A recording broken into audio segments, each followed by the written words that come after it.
Hello, I'm Sean Jacobs, also known by my stage name, Cubs. Today, I want to share a story about a moment that completely changed my life. A moment I never believed would happen. All my life, I'd managed to sidestep my greatest fear. But eventually, it caught up to me, challenging everything I thought I knew about existence, love, and the nature of reality. In 2021, I had a near-death experience. For 13 minutes, I was on the other side. Yet to properly honor everyone involved, to keep this experience as pure as possible, without pinning blame or harboring resentment, and to greet it with forgiveness, love, and a deeper understanding of fate and reality, I want to begin this tale at its conclusion. That pivotal moment found me lying on the floor, every heartbeat echoing in my ears as if my chest might burst. Panic swallowed me whole, an undeniable certainty whispering that my time was almost up. In an instant, all doubts vanished. I knew I was facing the very nightmare that had followed me since I was a child, the encounter with death itself. To feel your physical body on the brink of dissolving is a peculiar sensation. It's as though every cell is fighting to stay intact, to remain in a world of form and structure. My ego, the part of me that identifies as Sean Jacobs, that clings to identity, accomplishments, regrets, was not prepared to surrender. My mind whirred with frantic thoughts. Why me? Why now? Did I really think I was invincible? Fear, guilt, and an avalanche of if-only scenarios flooded my consciousness. And then came the darkness. It encroached like ink spreading across a page. My field of vision constricted, almost as if the edges of my world were crumbling into a narrow corridor of blackness. Strangely, time itself seemed to slow. Or perhaps I was simply hyper-aware of every second stretching out before me. I tried to wrest back control, to force my body to move, but it was like trying to halt an unstoppable tide. Out of that deep, suffocating darkness, a beam of light appeared. But light is too simple a term. It was more than just brightness piercing the void. It carried a resonance, an energy so profound and pure that it felt simultaneously alien and intimately familiar, like something I had always known but somehow forgotten. In that radiance was a peace so absolute that it stood in stark contrast to the roaring panic in my chest. I felt myself being drawn in, as if gravity had shifted and I was weightless. Fear still lingered in the corners of my mind, tugging at me, reminding me of my life, my relationships, and the million ways I felt unprepared to die. Anger, too, welled up. Anger at myself for letting things get this far. Anger at others for their roles, real or imagined, in this unfolding drama. But before these emotions could grow, a voice reverberated within me. I can't say it belonged to someone I'd ever met. It wasn't my mother's voice or any familiar figure.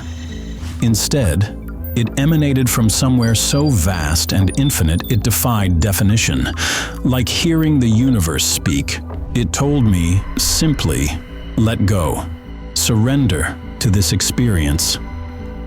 It was as though a switch flipped inside me. I felt a softening, a gentle release. In that moment, I realized I'd been clenching my entire being, trying to hold on to life by my fingernails. Now, I opened my hands, gave up the struggle, and allowed myself to be carried by this luminous energy. Stepping into that light, I ceased to be the person I'd always known as Sean Jacobs. My sense of individual identity, my plans, my ambitions, even my cherished memories melded into an ocean of collective consciousness. Imagine a drop of water, lost in a sunlit sea, no longer able to differentiate where the drop ends and the ocean begins. That's how it felt. Suddenly, the constraints of time and space disappeared. I existed in a realm where the past, present, and future merged into a single tapestry of being. I became aware of a supreme consciousness. Some might call it God, the universe, or the source. But what stunned me most wasn't that I was beholding it. It was that I was it. There was no separation.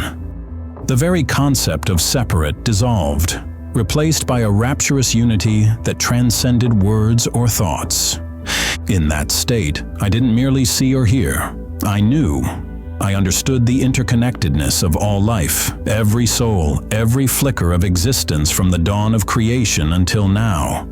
There was no us versus them, no dividing lines between you and me. Only a singular field of love, the most unfathomably pure love I've ever encountered, one that encompassed all possibilities, all experiences, and all paths. Amid this cosmic embrace, I underwent what many near-death experiencers describe as a life review.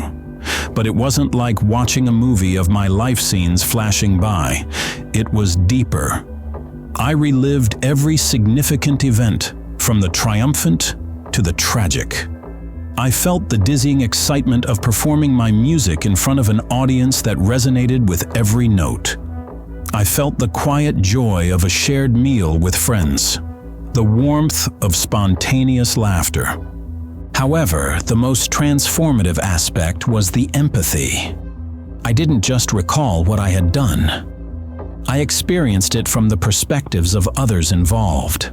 I felt the joy of those who'd found solace or inspiration in my songs. More poignantly, I felt the hurt I'd caused, sometimes intentional, sometimes through carelessness.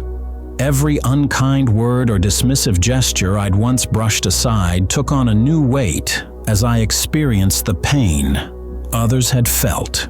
Yet, as overwhelming as these realizations were, a profound sense of forgiveness pervaded.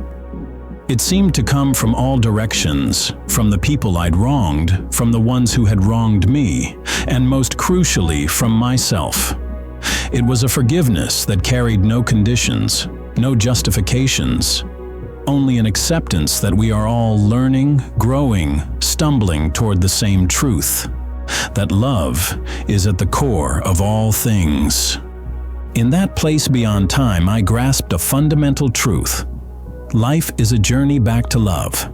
Every laugh, every tear, every heartbreak, every victory. These are but reflections of how close or distant we are from love at any given moment.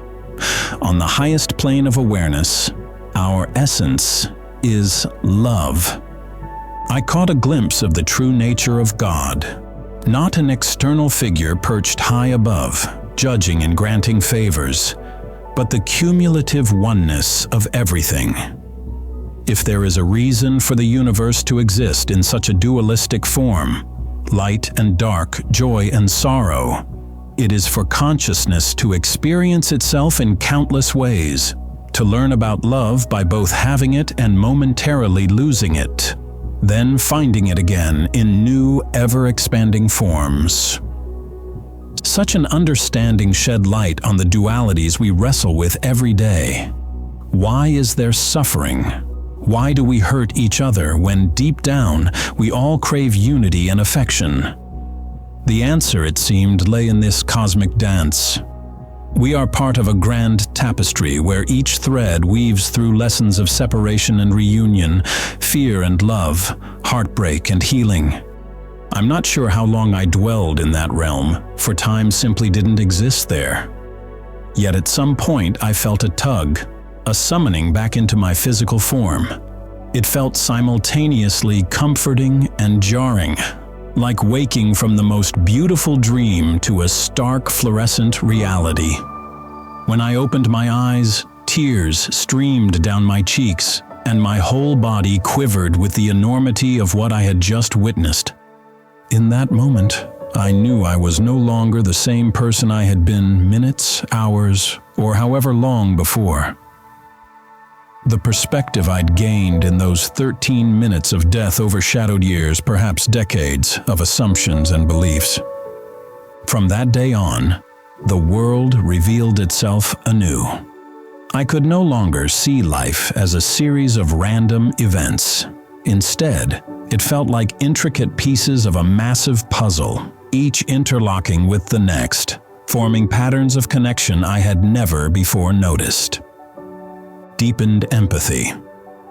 I found myself feeling more compassion for people, whether they were close friends or strangers.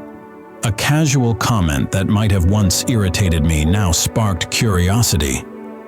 What are they feeling deep down? What pain or joy are they carrying?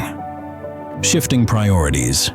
The chase for external validation, through career achievements, social media likes, or material possessions, began to lose its luster. I became more interested in cultivating authentic connections, creating music that spoke to the heart, and sharing moments of genuine presence.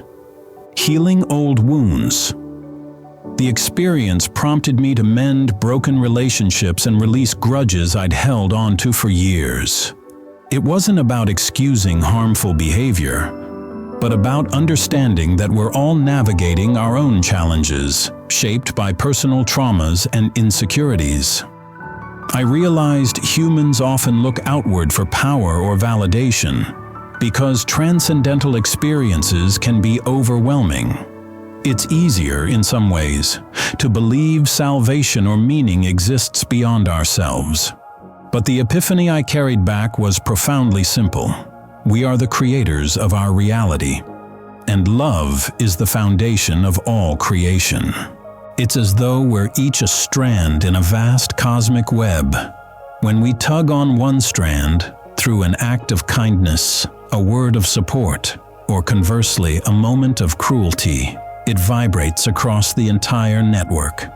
We may not perceive these ripples in everyday life, but on a higher level of consciousness, every action, thought, and intention matters.